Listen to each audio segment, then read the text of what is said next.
Carson Wentz underwent surgery yesterday on his injured foot. There was a chance Carson was going to try and play through it, but alas, that is not the plan after all. Timetable set at 5 to 12 weeks for his return. Seems like a big gap. Anywhere between now and never, I don't know. So Frank Reich and the Colts might need some quarterback help. Paging Nick Foles, perhaps. So much history in Philadelphia between Reich and Wentz and Foles. Not all glowing history. Here was Foles yesterday on the possibility of reuniting in Indy. Listen, Frank Reich is one of my favorite, if not favorite, coaches of all time. He understands me as a player. He understands me as a person. But, you know, right, I haven't had any talks with him. I don't know. I'm a Chicago Bear right now. But I think if he knows me, he understands. I mean, y'all watched the 2017 season in the playoffs where he changed the offense and built it around me, and y'all saw what happened. So he understood my mentality as a player, and he was able to build it around me and put me in a successful position and my teammates.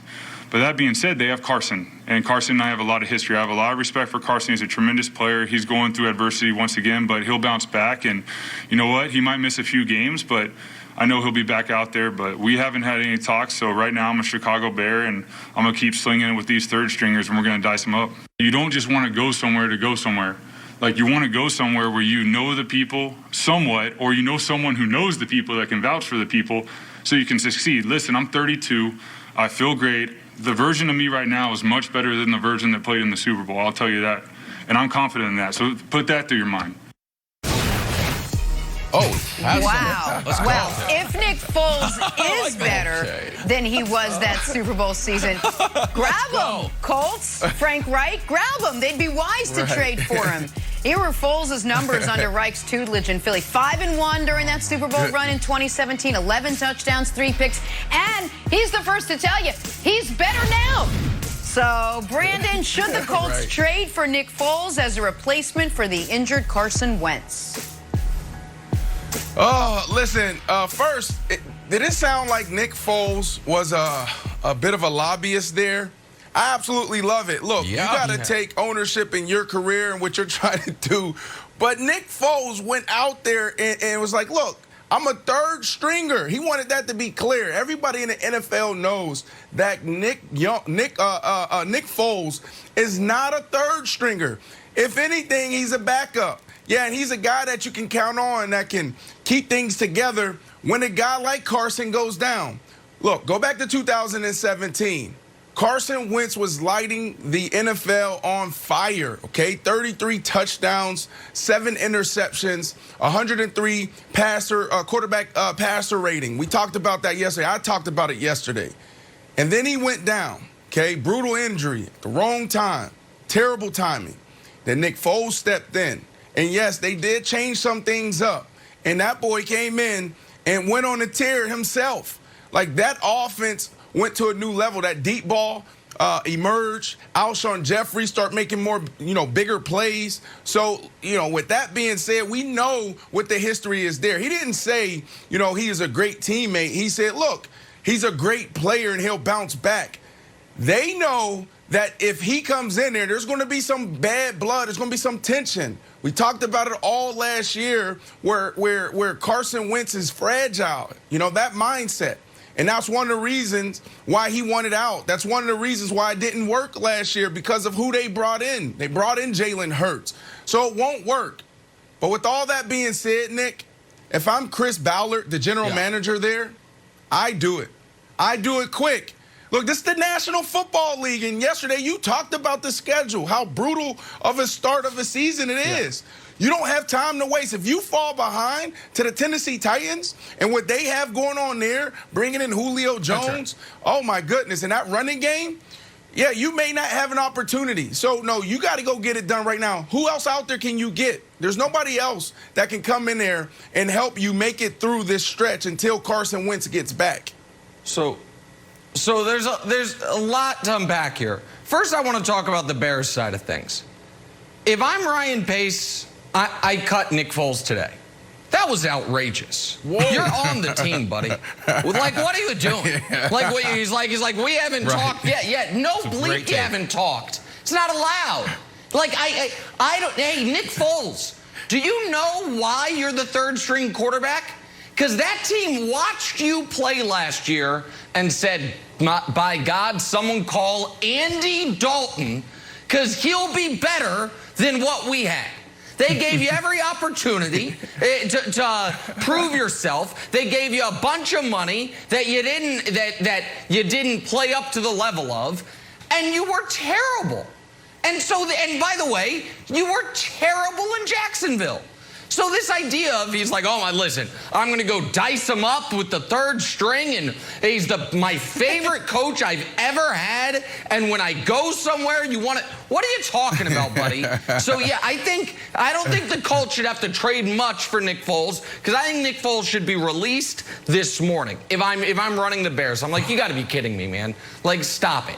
That's first of all. Second of all, if the Colts, on the flip side, if the Colts were to add Nick Foles, they almost have to release Carson Wentz. They almost have to be like, oh my God, like you can't do this to Carson Wentz.